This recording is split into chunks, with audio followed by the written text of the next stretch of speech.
So I'm going to do that. He's a close friend of mine. I love him dearly. So I really like having people just awkwardly do shit without knowing they're live. But with that said, hopefully you guys can hear me pretty good. We've had, I mean, what should I say? Look, Andy's been a close friend. We've known each other for over a decade now. Yeah. Over a decade now. And, you know, in that time, not only we built a friendship, but man, this guy runs one of the top sports performance gyms in Alabama, which, you know, and he's going to talk a lot about this as far as it, you know, it's a hybrid. So it's not just sports performance. They do general population. They do very well. And they're another gym that has done a great job with culture and just understanding their clients. And what Andy's going to talk about is about the conversations that we have all the time, which is about being a small giant and what is something that has helped them throughout COVID, but just in general, because you've been in business how long? It's my 20th year. 20th year. 20th year, 2 decades, right? So, and I'm always a big fan of like people that have been there, done that, and are still doing it. And Andy's one of those guys that's still always educating. We're going to a lot of events together, learning, speaking, and he's always improving. And some of the stuff he's going to talk about, guys, whether you're new, whether you've been in the game for a while, you're going to get a ton out of it. Okay, so it's my honor to present my friend, Andy McCloy. Thank you, brother. Let's go, baby. Appreciate you. Take it away. All right, guys. So first of all, I just want to thank those of you who are watching right now live. It's a little strange for me. I'm used to presenting in front of an audience, so I'm going to keep engaging you guys through this camera. At least I'm going to do my best. Also want to thank Luka for giving me this opportunity. He knows that I like to present, but he also knows I like to prepare. So he gave me all of 3 weeks. I usually like about 8 to prepare for something like this. So I'm certainly going to get up here and do my best either way. When he asked me to do this, there wasn't something immediately on my mind that I've been presenting on that I wanted to talk to you guys about. But there was a lot on my mind, okay? And it was 2 things. One, this concept of becoming a small giant, which today I'm going to attempt to put a definition to for you. And then also the main reasons why we not only survived, but we thrived throughout this pandemic. Now, some of these things are very contextual to my experience and the type of facility that we run, but I feel strongly you'll be able to pull some value from it. So I won't ramble on. Let's go ahead and get started. First of all, I've got some goals for you today. My main goal for you is to give you the major keys that allowed us to survive COVID. I also want to challenge your idea of facility ownership and what that business model should look like. I want to help you bulletproof your business. So if there is another future pandemic, you don't have any holes that make you vulnerable. And ultimately, my goal, anytime I'm in an audience or anytime I'm speaking, if I'm in an audience, I want to extract one piece of gold from that presenter. And that's what I want for you. I want to give you one piece of gold that you can put into action to bulletproof your business in case we end up in another pandemic.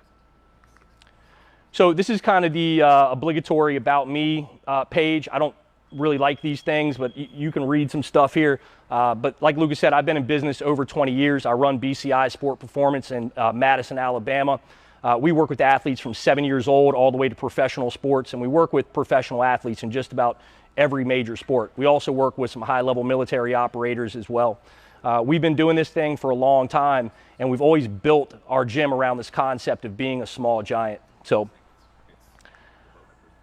another reason why I think you should listen, and this is really more about you than it is about me, but just give me a minute to get to this. But because I've been in business for 20 years, there are a couple major world events that I've gone through as a business owner.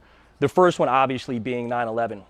Like many of you, I remember exactly where I was when 9/11 happened, and I was all of 1 year into my business. And that was a very frightening time. There was a lot of talk about us going to war and an economic collapse, and people were getting very tight with their money. Luckily, I was able to persevere through that. My business was much smaller back then. But then right when I pivoted all the way into sport performance, we had the housing crisis and the economic collapse around 2006 and 2008. There was a lot of talk about even people with expendable income not hiring people like coaches and trainers and housekeepers, and it was a very scary time. But again, I got lucky, primarily due to geography. I was in a real estate bubble, and we have a lot of military and government contracting, and we were really well protected, okay? Then fast forward to this future pandemic. Now, when this hit, I got to be honest, I wasn't terribly panicked. And it was because I'd really spent the last decade learning how to run a real business and plan for things like this. Although it's impossible to plan for something that never happened, I felt like we had a lot of principles and a foundation in place that would actually help us. And the reason that's more about you than it is about me is because some of you watching this may be the very first big world event that you've actually ever gone through as a business owner and as a coach. Some of you watching this may have lost your jobs. Some of you may have lost your businesses. Some of you may have been aspiring business owners and you put those plans on hold. And I just want to assure you, based on my experience, going through this pandemic is actually going to leave calluses on your soul that are good for you. So I want you to go through this process understanding that some great things can come out of this. And hopefully today I'm going to shed some light on some things that I think will make it even more valuable for you. So I feel it's always worth reviewing the current state here. I think it goes without saying that this pandemic has crippled the fitness and sport performance industry. It has brutalized our industry, and a lot of people that have really good businesses and business practices still didn't make it for various reasons. So, and we'll talk about some of those. Owners are afraid, like the people like me who want to do brick and mortar, who have no interest in really running an all virtual business. You know, we're scared we're going to be forced to go virtual. And I'm sure a lot of you may be feeling that as well. Not everybody wants to be an online trainer. Like a lot of us have skill sets that are better served in person, okay? And I also think there is a huge opportunity to reframe the way you look at facility ownership and become a small giant. So before I get into this concept of what I believe a small giant is, I wanted to talk a little bit about where my influences come.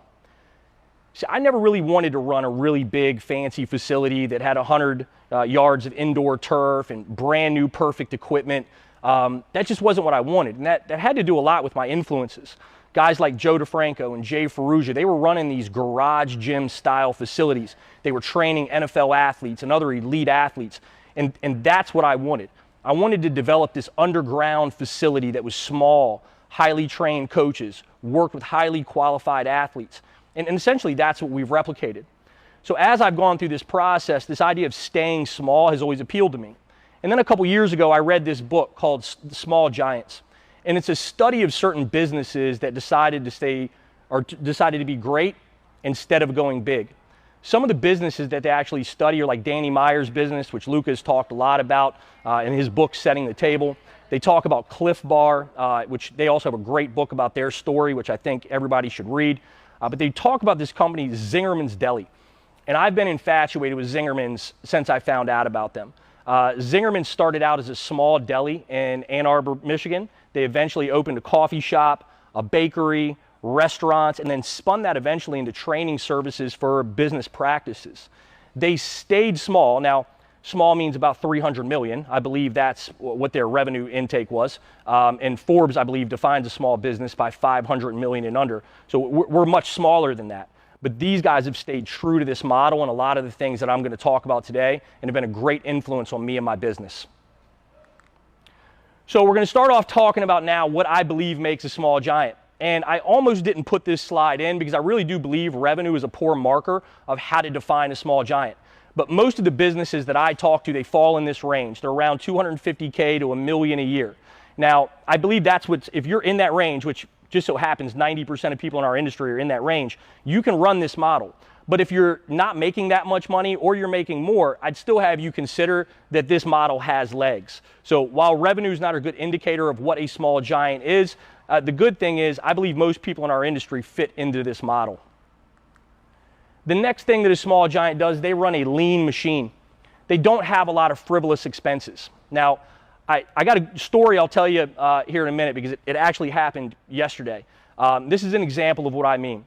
When we buy equipment, we want to make sure that that equipment is used by our entire population and it fits our model.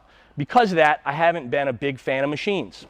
So the other day I was on Luka's fancy glute drive, which I actually wanted to give my presentation from. I love it so much. And I was doing it and I put it on my story and I said, I don't really like machines, but I love this thing right here. Well, about an hour later, I get a text message from Coach Joe Ken. If you don't know who that is, you should look him up, telling me that I was a liar because he knows how much I like machines. Because he's watched me buy a belt squat, a K-box, and a host of other things that we don't really use with our entire population, okay? Now, we work with professional athletes, and those things we use with our professional athletes, but that's a very small part of our revenue. So when building a facility, a lot of times the owner wants to buy all the cool stuff that they're into, not the things that are most applicable to their business model. So when it comes to laying out your facility, don't be frivolous with equipment. Your dream list is cool, but make sure you can use these things with everybody in your facility. The other reason that I think you should run a lean machine, or another way to run a lean machine, is get your personal money out of your business. Most of the businesses that I talk to and owners that I talk to, they have a lot of their personal money tied up in the business. And in fact, in a lot of normal accounting practices, that's actually encouraged, right? Run some of your personal life through there to get write-offs. The problem with that is it makes it really murky to understand what your true operating income is. And later on today, I'm going to talk about why it's so important to know your numbers and how we're actually always clear on a day-to-day basis how much money at any point in time we actually have to operate BCI. A small giant has a very tight-knit, highly trained team. I'm not going to go too deep here because when I get into our 7 keys, this is actually something that I'm going to go in depth about. But you want a team that is a personal investment both in your vision and in your brand. And at BCI, we do treat things like family. Like you see a lot of people that use this hashtag, family deal, but I'm not so sure if everybody actually lives that. Now, at BCI, we do, okay? And if you don't want to be that close with your employees, I totally get it. That's your right. But I'm going to try to sell you on why creating a tight-knit team like this that is unusually close is a major key to surviving a pandemic. A small giant probably has little to no debt. Now look, there are exceptions, especially if you can get an angel investor that'll give you a low to zero interest rate and a flexible payback schedule. Like that's got legs. Okay, but oftentimes what I see is people go out and get a small business loan because that's what they were taught in college and that's where you learn how to do all the smart things. Luckily, I never went to college, so I wasn't influenced by that. But you make out this projection with your fancy Excel spreadsheet on these projections of how many members you're going to be able to get, and you match that up against your equipment cost, which is usually your dream list. And then maybe you get the loan, right? You get the loan, you populate the facility, and now you got to go get clients and actually pay for that stuff. And it can put you in a very vulnerable position if you're carrying a heavy note like that and you haven't been in business for a while and understand how to drive that type of revenue in your doors. So in my experience, little to no debt is the way to go. The next thing that a small giant does is they make a huge local impact. And again, Zingerman's comes to mind. Think about how many people they actually employ in that area, how much business they actually bring to that community. That's another example of being a small giant. They're making an impact in that community. One of the things that really resonates with me is this idea of being a local legend. When I die, I want my athletes, my coaches, and all the people that my facility has been able to touch to actually be there. I want my name to ring bells about impact in my community. Some of you watching this may not be that passionate, or you may not see it as possible as being able to make that type of impact in your community. So what I want you to realize and believe is that one of the things that you can do, one of the best ways you can help your community is to run a really good business that helps people become healthier and better versions of themselves. There's a real opportunity for those of us in this industry to become a beacon of hope for people in our community. Health should be top of mind for everybody right now. And if it's not, I believe it's our responsibility to remind people of why that's one thing we can control, and it can make an incredible impact on our life and on our community. A small giant probably doesn't run a large group model. This is where I'm afraid I might hurt some feelings. Most people, in my experience in the fitness industry, are running kind of a top-down model. Large group is the major driver of their revenue. Well, what we know now is if a pandemic were to come about again and we're actually able to operate, there's already been a very powerful precedent set that you're going to have to operate at 10 people and under. One of the things that really helped us is that we actually do run a small group model, about 12 athletes or 12 people and under. So it was very easy for us to just move right into 10 people or under. If you're used to working with 25 to 50 people and something like this happens again, it's going to be difficult. So what I want you to consider is this is a great time for you to start working on other things like semi-private. I am lucky that I grew up in that era of one-on-one training. And if you had asked me 2 years ago if one-on-one training was worth your focus, I probably would have said probably not, maybe so. But right now I believe it absolutely is. Semi-private should be a major focus. One-on-one should be a major focus. And I think you should be considering these all-inclusive style programs. Right now, there are people with tons of expendable income that value their health. And if you can make it easy on them and get them in a one-on-one environment, you're going to be able to make a huge impact on their life. In fact, recently I signed up a very large entrepreneur in my community, and we've got him on a program like this where we get his meals done. He's got IV therapy, where we take a lot of the guesswork out of it for him, and it's this high-ticket program, one-on-one, with very specific things for this person. I really think this idea has legs, and we should probably now be looking at things like this from the bottom up, okay? And I'm just telling you, large group scares me, guys. If you want to continue to double down on that model, listen, I support you either way. It's your business. But I think we should consider that we got to move to more of a smaller group format. A small giant probably has no partners. Now, there are exceptions. Like there's guys talking at this event. Keeler, Fisher, Cressy, Dupuis, and I got examples of other guys, my friends Scott and Nate that run Columbia Strength and Conditioning in Columbia, Missouri. These examples, they have complementary skill sets. If you can find a partner like that you can work with, go for it. But again, in my experience, what I see a lot of is I see two homies partner up because they think it's a faster way to get where they want to go. But they have very similar skill sets. And oftentimes, this just leads to a whole lot of headaches.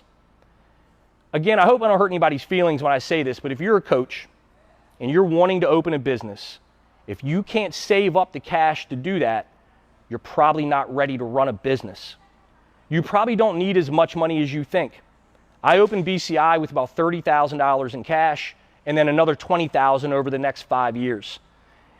I strongly believe if you're really good at what you do and you're good at financial management with other people at this summit have talked about, like Steve Krebs and what I'll talk about later on, if you can learn how to manage money and become smart financially, raising $20,000 to $50,000 to open your facility is not a stretch.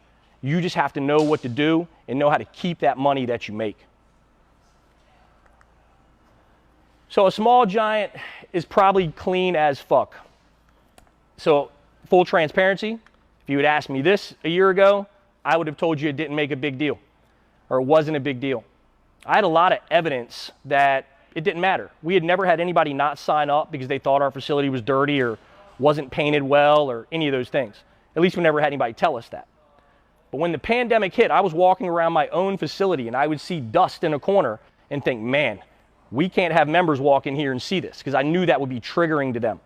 So we invested a little bit of money in the paint. So you see this is pre-COVID. We just painted all these walls. We patched up some holes in the wall. We enhanced our cleaning schedule, probably just like many of you did, and it's paid off. All of our long-standing members have deeply appreciated it, and everybody coming in has really liked the visual aesthetics of our facility. So a small giant is probably really clean, really organized, and really clutter-free. And last but not least, a small giant is a company that chooses to be great instead of big. You need to define how big you actually want to be. But the one thing you're obligated to do is be great. If you are in this industry and you're not great at what you do and great about fulfillment and the delivery of your product, you're going to get chewed up by people that are. So I'm moving a little fast here because I want to stay on this 45-minute time frame for you guys. But now we're going to start talking about the 7 keys that really allowed us to thrive and survive during this pandemic. I didn't want to include this slide. This is another one I was going to take out, but it's the truth. Geography was a big reason why we actually did so well during this pandemic. Living in Alabama, I had the luxury of watching things play out in Seattle. I watched them play out in California. I watched them play out in New York. We were able to sit back and watch how these things actually played out. I don't want any of you watching this to move to Alabama. We're good. And you probably have no interest in doing that, which I understand, although I promise you the state is nowhere near like you think it is, at least where I live, okay? But you should be thinking about your location. And I'm not so sure that we should be taking the old school mentality of location, location, location, which was largely built around finding a very visible place with a lot of foot traffic. I see more of this in the fitness industry than I do the sport performance industry, okay? A lot of people in fitness, they want these fancy storefronts. And I'm not really talking about like the Globo gyms. I'm talking about training gyms as well.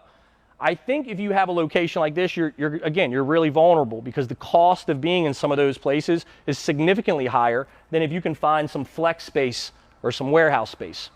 Now, we've got lucky. We're on a major road with access to the airport and interstate where I'm at. But literally right behind me is some flex space. I would not be mad if I actually had to go back there for one reason or another. Because with digital marketing and the way things are now, you don't need people to walk by your building to recognize you. You just have to know how to drive traffic into your building. Another major reason why we did so well, like I said, is because I believe we have a team of teams. Before I get into this, I want to apologize for this really bad outfit right here. This is young Cameron. He's one of our coaches. He happens to be a very big Alabama fan. Well, if you know anything about SEC football, the Alabama and Auburn rivalry is a pretty big deal. Well, Cameron had the audacity to make a bet that if Auburn beat Alabama, that he would wear an Auburn suit to our annual Christmas party. So he made the bet with this guy right here. So you see he held him to it, and we have this absolutely ridiculous picture.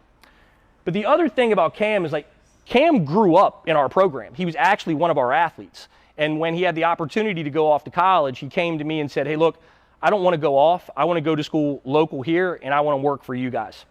So because he grew up in our program, he knew our culture, he knew our programming, he knew how we operated, and he's a part of the family. He is BCI family. And you see, he does an incredible job. For somebody this young, he's 20 years old, he does an absolute incredible job as a coach, and he's a great representation of who we are. This guy right here happens to be my father. So about 3 years ago, my father retired, and I was actually able to bring him on as our operations manager. He's real family. It's really hard for me to trust anybody managing the back end of our business, including the money. But having somebody like this on staff is really awesome. Now, a lot of you might be thinking there's no way I could work with a family member, and I feel you. That would have been my truth as well up until a couple years ago. But you need to find somebody who you look at like family to manage the back end of your business. The rest of these guys have been with me for years now, okay? And when the pandemic hit, I had no fear that these guys weren't going to have my back and have our members back. Like, we are a real band of brothers. And I wanted to talk about that because we do some things intentionally to help form this bonding capital. A couple of them are shared pain and shared joy. So when I say shared pain, we work out together on a regular basis. Like, Cam is our youngest coach. He works out with me every morning, as well as some of our other coaches, okay? Sharing in that process together, like I said, forms bonding capital. We also take ice baths together as a team, not all at the same time. We do infrared saunas together, not all at the same time. We do long hikes and rucks and all types of things together to share in the suffering together. This is a common thing in the military and other organizations because it flat out works, okay? If you suffer with someone, you build a bond together. Now, on the other side of that, we share a lot of joy together. We're always at each other's birthday parties. We go to each other's kids' birthday parties or other big events. We watch football games together.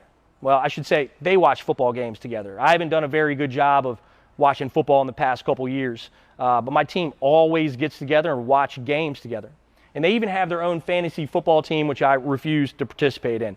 I just can't do the fantasy football thing, but it's something they're passionate about, and it's a way for them to stay engaged and connected. And another thing that we do to make sure that we're reaffirming their commitment to our mission and our vision is every quarter we go over this stuff. We discuss their role, we assign them rocks, so they are a part of actually building and growing BCI. They have investment in us growing our business. And because they have that investment, they feel like they're obligated to do so, as they should, as they should. We take company trips together. This right here was literally just a couple days ago. I took our team to the Ocoee River in Tennessee, which is actually where they did the Olympics one year, and we did some whitewater rafting together. Shared joy and shared pain, because we got tacoed out of the boat a couple times. But it was a great time, a great experience, and another way to form bonding capital. I've made it a point that we want to become a hub of education in the entire Southeast. For one reason or another in the Southeast, there's not a lot of high-level education for fitness, sport performance, or facility business ownership. So I've decided we're going to plant our flag. And just over the past couple years, I've brought in guys like J.L. Holdsworth, Brett Bartholomew, John Russon's Pain-Free Performance Specialist certification. And just by being a part of the BCI team, you get certifications. I pay for a lot of these things, as well as other ancillary skill development. I'll talk about here later on, one of the other keys to us surviving this pandemic was our adaptability. And it had a lot to do with this ancillary skill development. So one of the things we invested money in was a video program. And like I said, I'll talk a little bit more about that later on. And maybe the most important thing that I believe that I do to form this team that has a deep level of trust in each other and they're all unified, moving towards one thing, is I believe in this concept of open books. This is something I also got for Zingerman's Deli. And while we don't do it exactly the way they do, we're very open with our books. They know our revenue, they know our expenses, they know our members, they know what our margins are and what we need to be profitable. They know how we populate our different bank accounts relative to their participation in the business. And because of that, they always have a handle on where the business is going. And so do I. So when this pandemic kicked off, I was able to look all of them in the face and just let them know that, look, for the next 3 months, you're good. We talk about our numbers. We're a very healthy business. You guys should have no fear about getting paid. So we took an average of their monthly payroll over the last 3 months, and that's what they were paid during the pandemic. And when I talk about knowing your numbers later on, I'll talk about how we even had more confidence that we could extend that longer because of our dedication to this accounting practice that I'll talk about. And that's a good segue right into know your numbers. So this is a touchy subject for me because I'm going to be dead honest with you. For at least the first decade of me running my business, I didn't track anything. My motto was just be better than everybody else and let the chips fall where they fall. And while I was doing a lot of the coaching, it actually worked. But as I started to pull myself out of the business and I started to focus more on running the business as opposed to working in it, I had no data to really make decisions by. So I was again reminded of the importance of, at the very least, tracking leads, appointment, sales, trials, and drops. And this is what we call a scorecard. Other business owners might call this a scoreboard. The bottom line is you need to have metrics that you're tracking. And if you are not tracking numbers, you are not running a business, you are playing business. And if you're not using those numbers to make decisions, you're doing this. Every now and then you might hit a bullseye, but more often than not, you're going to miss your mark. Other numbers that you need to know is what we call our burn rate, okay? Your burn rate is how much cash you have available to run your business today, tomorrow, and in future quarters. It's how much money you have on hand at all times and knowing what you can spend before you go through that. The way that we have been able to figure this out, the way that we were able to know that we had the money set aside for payroll for our team during this pandemic is because of our dedication to profit first. If you have not heard of Profit First, I highly encourage you to go buy the book, Profit First for Micro Gyms, right now.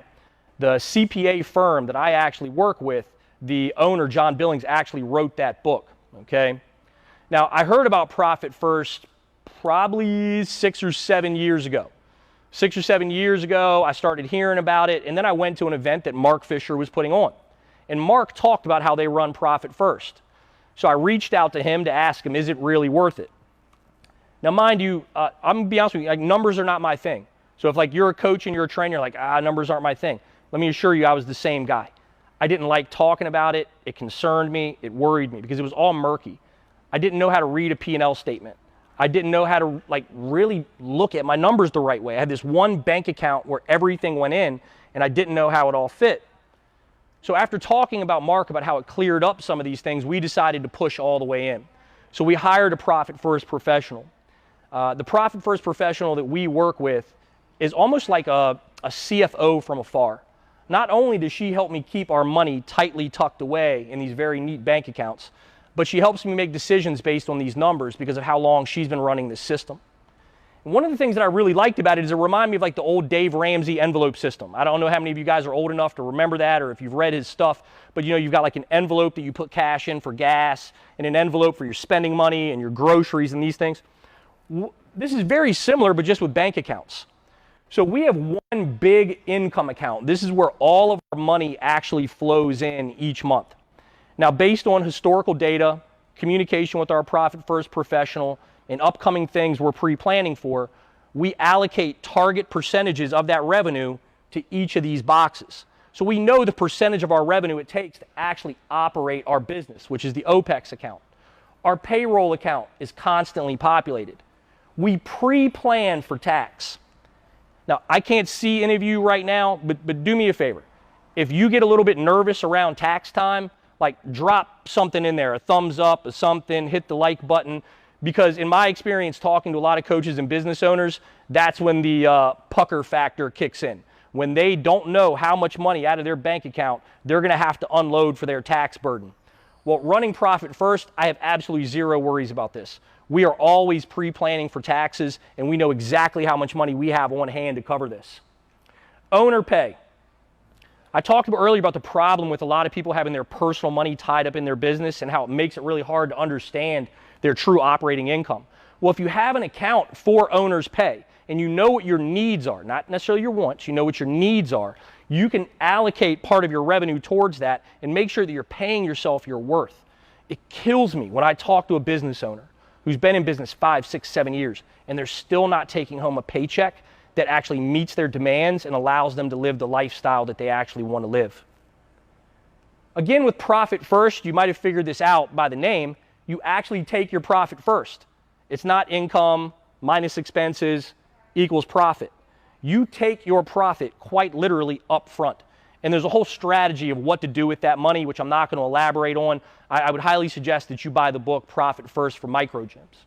And then we also have a future savings and equipment account. So whether it's a new facility, a glute drive that I actually might buy and violate my no frivolous expenses thing, you want to pre-plan for that, okay? And if you have money set aside for it and you have everything tucked away, this makes running your business very, very clear, and you know your burn rate.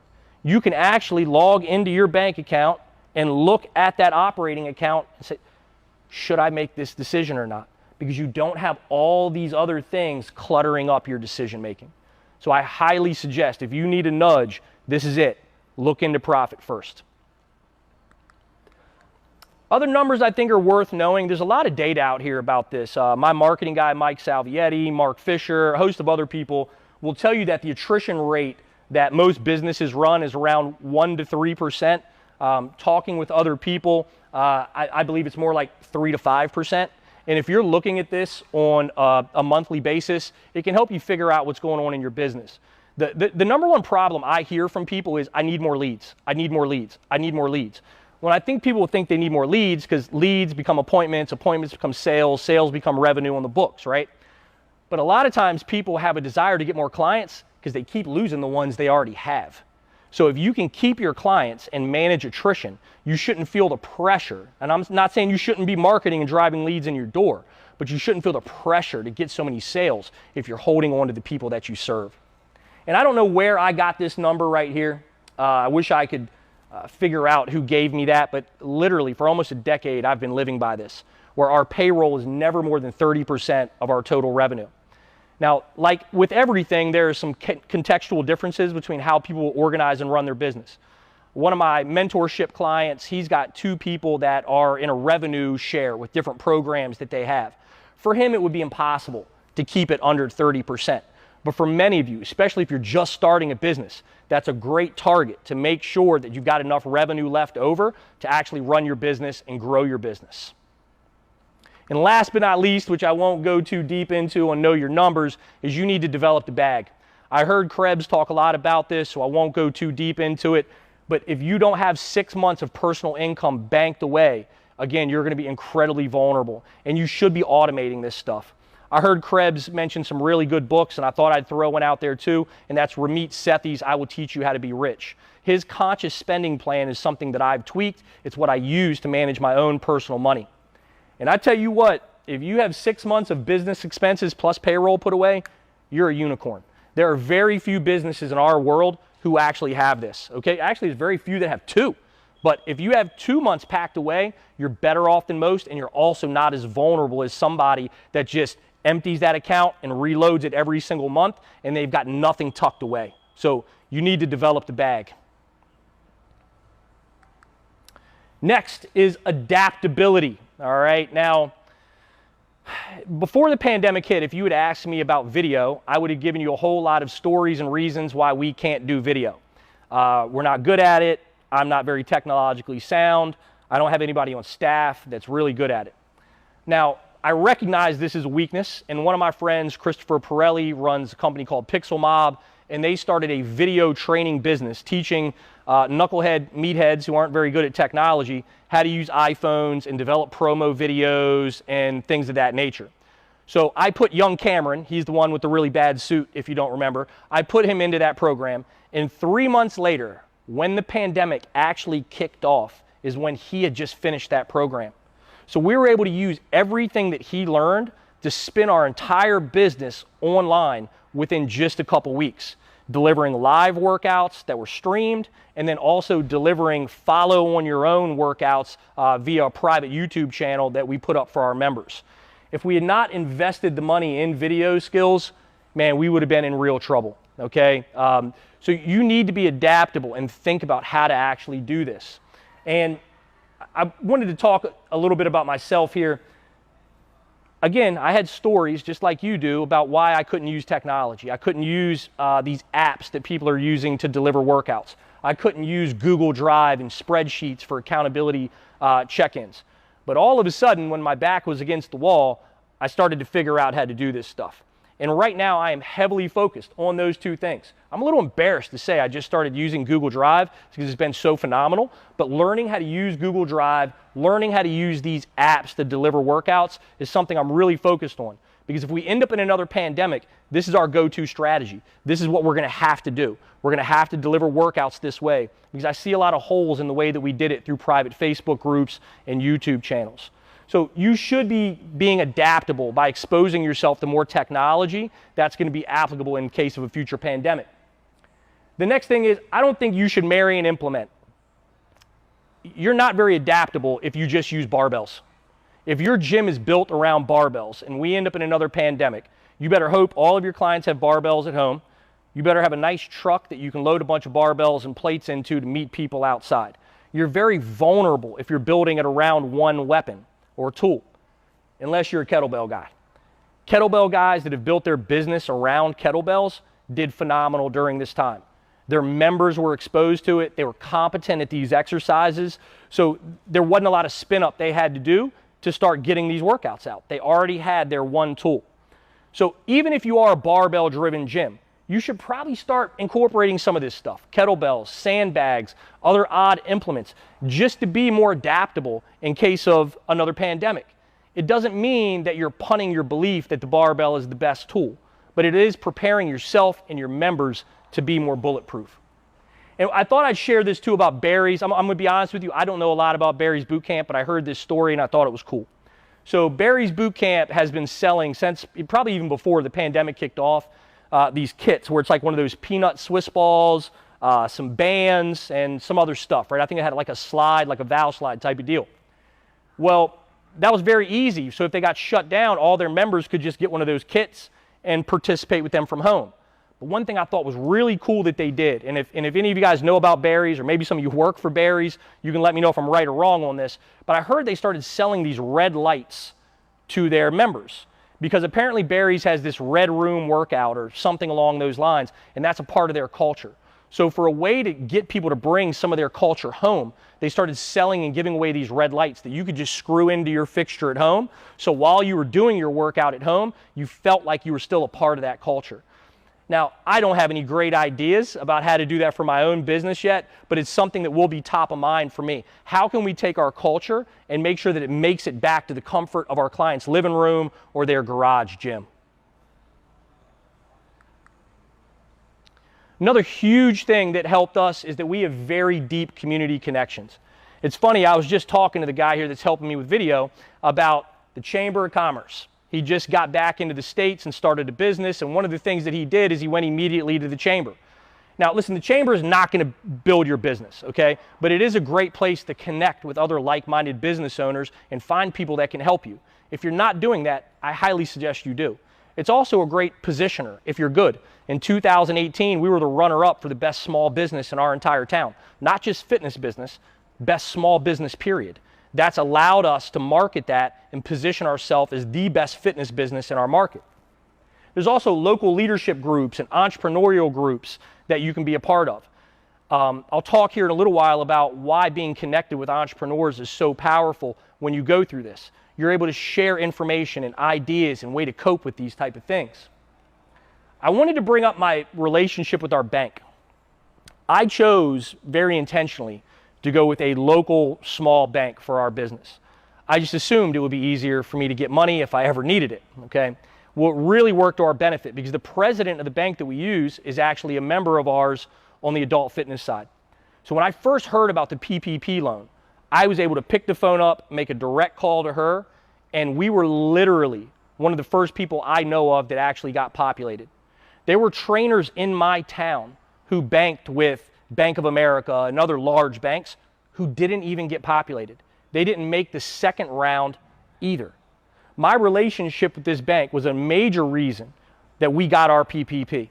And when we got it, I knew we were good. I knew we were going to be able to ride this thing out, keep our guys paid. And I knew that was important. Like, I wanted them to hunt from a full belly. I wanted them to go into work every single day knowing that their survival means were taken care of. They weren't going to lose their income. Okay? So our relationship with our bank was huge, and it's something I don't think a lot of people think about. They think bigger financial institution, they got more money to throw around, that's in my best interest. I'd highly consider finding a small local bank. For the last 20 years, we have built relationships with middle school teams, high school teams, AAU teams. So once the constraints of the shutdown started to loosen up and coaches knew that they were going to get their athletes, or they needed their athletes to train, but they couldn't get them physically in their building, we were the first people that they called. So right now, we've got quite a few teams that we're working with because of the limitations of coaches actually working with their athletes. I could probably do an entire presentation on this right here about how to do this well. You need to get more involved in your community. And I realize that may be hard for some of you if you live in a major metropolitan area. So I admit, like, it's easier for me to do this stuff than it may be for some of you, but I think it's still worth your time. A small giant runs their business by best business practices. And this is something that helped us a ton. Look into my eyes. If you are still running your business and selling sessions, I'm begging you to stop. Stop now. If you don't have a continuity model where people are signing up for memberships, a reoccurring membership every month, you are incredibly vulnerable. If Mary bought 10 sessions from you, she was 8 sessions in when the pandemic hit, there's a very good chance Mary's not just going to call you back and say, hey, I'd like to pay you for 10 more sessions. Maybe she will, maybe, most likely she won't. However, I believe most good people honor contractual agreements. Our entire membership base is on multi-month agreements. We had very few people actually cancel memberships.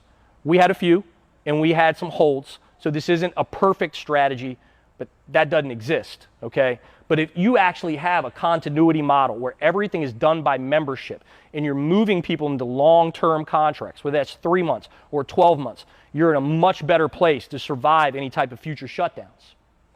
And another thing I'm blown away by with a lot of fitness and sport performance businesses is they actually don't have a weekly meeting pulse. So at BCI, we run what we call a level 10 meeting. That's Traction Language, and another book that you should probably buy if you want to run a really solid business by Gino Wickman called Traction. We run this level 10 meeting format, which I won't go into. I've gone into very deep into other presentations I've done in the past. But this is another huge reason why our team was able to form together and help and serve our members. Because every single week we meet on this stuff. We talk about data. We talk about our clients, and we identify, discuss, and solve issues in real time. So once the pandemic hit, we just kept our normal meeting schedule. And as we continued to meet, we were solving problems every single week to make our experience better for our members. If you don't have something like this, and a shutdown happens, and now you have to talk people into getting on a Zoom meeting at certain periods of time, it's a very challenging thing to do. But if your team is used to meeting every week, going over the relevant information that's required to grow your business, and again, identify, discuss, and solve problems, you're going to be okay, or you'll be much better off than if you did not have it in place. Lastly, you need an industry dream team. Man, I tell you what, I'm incredibly lucky that over the past 10 years, I have developed friendships with guys like Luka and Brett Bartholomew, J.O. Holdsworth, Mark Fisher, Mike Robertson. These are guys that when this pandemic hit, I was able to pick up the phone, call them to get advice and input. And I also wanted to be able to give that to them as well. So I was constantly reaching out on, like, how can I help? How can I support you? How can I be there for you? And that's the way that you build your tribe, okay? There are people that you meet at these events. There are speakers that you meet at these events that you may think that you can't build a relationship and a rapport with. You absolutely can. I'm sure Jay is going to go into more detail about how to become a super connector and do this. But here's what I want to tell you. The way that I became friends with all these guys is very simple. I invested in them. I bought their products. I showed up to their events. I let them know how much I appreciate them and respect them. And I did that for years and years and years on end. And I also showed them that I was the type of person that was willing to do the work, that I was in the trenches. You do that long enough, you build this mutual respect for each other. And I'm telling you, man, when the pandemic was going on, especially April-ish, I was incredibly grateful for all these guys. And because I'm a huge hip-hop head, I wanted to leave you with this Jay-Z quote: if everyone in your clique is rich, your clique is rugged, nobody will ever fall because you'll all be each other's crutches. Now, I'm not necessarily talking about rich in income, okay? I don't think you should just find friends that are rich. But many of the people in this industry are rich in a lot of ways. Rich in relationship, rich in knowledge, rich in resiliency. And if you surround yourself with people like that, you're going to be a much stronger version of yourself. So guys, I hope now that you believe me that you should be thinking about becoming a small giant. If you're running large group models, if you're in a location that makes you vulnerable, like pandemic could not go good for you if it comes up again, all right? And I hope I've made a case for why location, a team of teams, knowing your numbers, being adaptable, having deep community relationships and connections, running best business practices, and developing a dream team is worth your time. So what I'd like you to do is this, if you're open to it. Get you out a piece of paper and a pencil, write all these things down if you haven't. I want you to rate each one of these on a scale of 1 to 3. You cannot use a 2. 1 means it's a vulnerability, 3 means it's a strength. If you choose to do this, I would love to hear from you. This is the best way that you can get a hold of me. I'm trying to grow the Instagram thing, so that's probably the best. But here's my direct cell number as well. I've got no problem if you guys actually reach out to me that way. I would love to hear where your business is and what you're going to do to make sure that you bulletproof your business. I want to thank you for your time. I think I nailed that right at 45 minutes. Not so sure how I actually pulled that off. But I want to thank you guys again for your time. Luka, I want to thank you very much. I appreciate you, brother. And if I can help any of you, please reach out. Peace.